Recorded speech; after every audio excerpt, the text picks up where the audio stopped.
কুমিল্লার মুরাদনগরে মাদক সম্রাট হানজালার ত্রাস, অতিষ্ঠ জনজীবন, থানায় অভিযোগ। মুরাদনগর, কুমিল্লা প্রতিনিধি।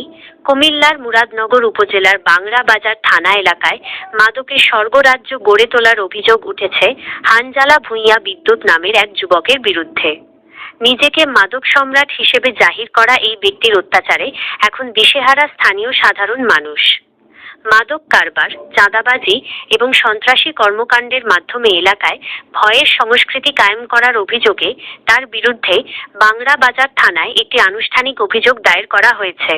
পারিবারিক সম্মান ক্ষুণ্ণ ও আপন চাচার ওপর হামলা।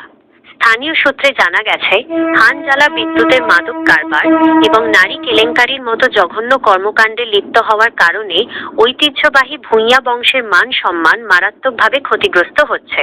এই অবস্থায় তার বড় চাচা, স্থানীয় মুরব্বী দেওয়ান ভূঁইয়া, তাকে এসব অপকর্ম ছেড়ে ভালো পথে আসার পরামর্শ দেন।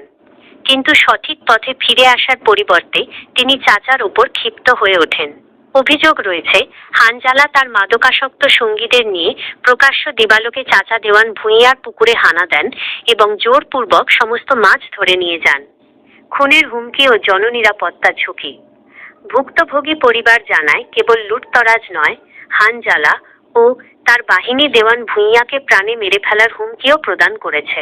বর্তমানে পরিবারটি চরম নিরাপত্তাহীনতায় ভুগছে।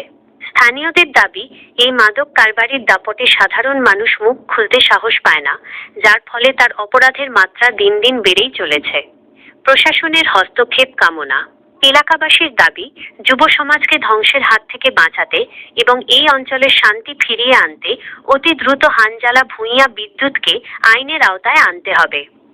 মাদক এবং সন্ত্রাসের বিরুদ্ধে জিরো টলারেন্স নীতি ঘোষণা করে বাংরা বাজার থানা পুলিশের কঠোর হস্তক্ষেপ কামনা করেছেন স্থানীয় ভুক্তভোগী জনতা।